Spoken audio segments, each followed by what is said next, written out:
Well, this is a nice change, meeting you all at this hour.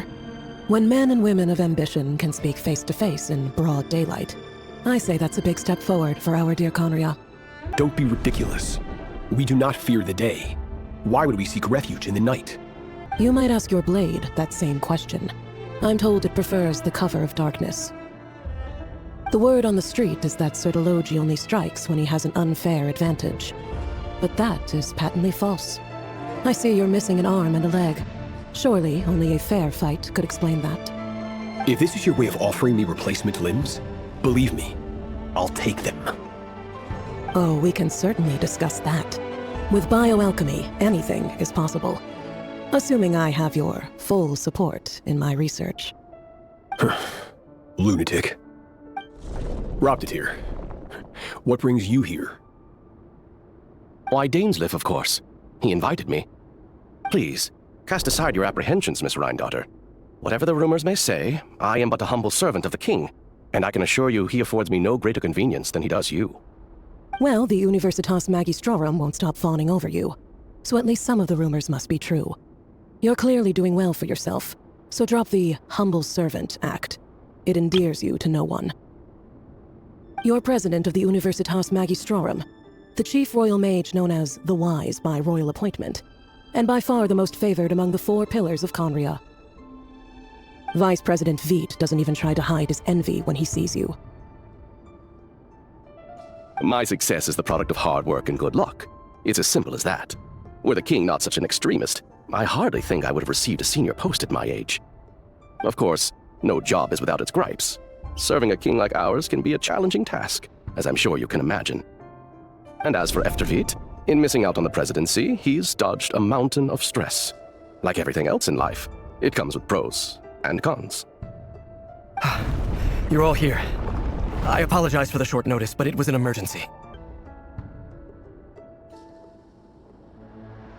You must be Rerir. Mr. Surtalogi. Yes, I handled your case file during your sentencing. Nothing personal, of course. I'm pleasantly surprised that you remember me. You're clearly a person of substance if you've been invited here. But Dainsleif, you'd better have a very good reason for convening this little gathering.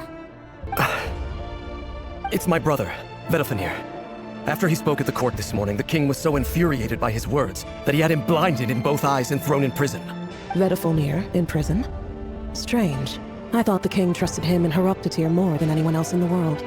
Does this mean the king's circle of trust just got even smaller? It has nothing to do with trust.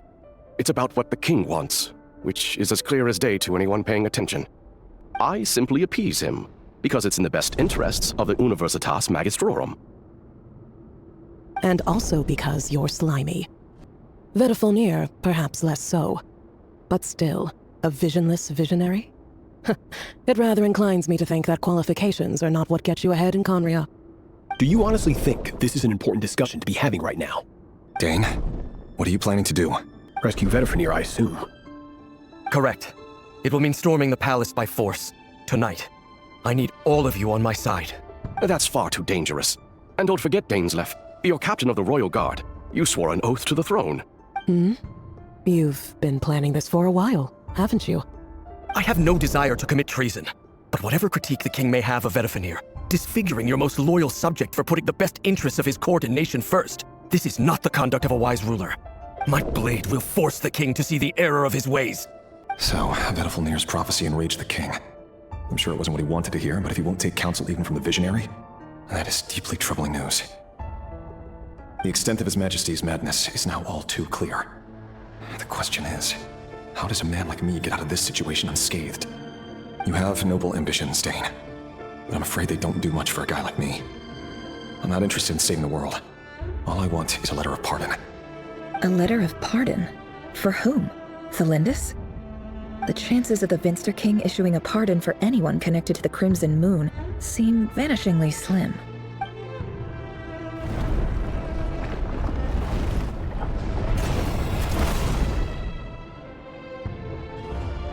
This black fog over the board must have some connection to Thelindis.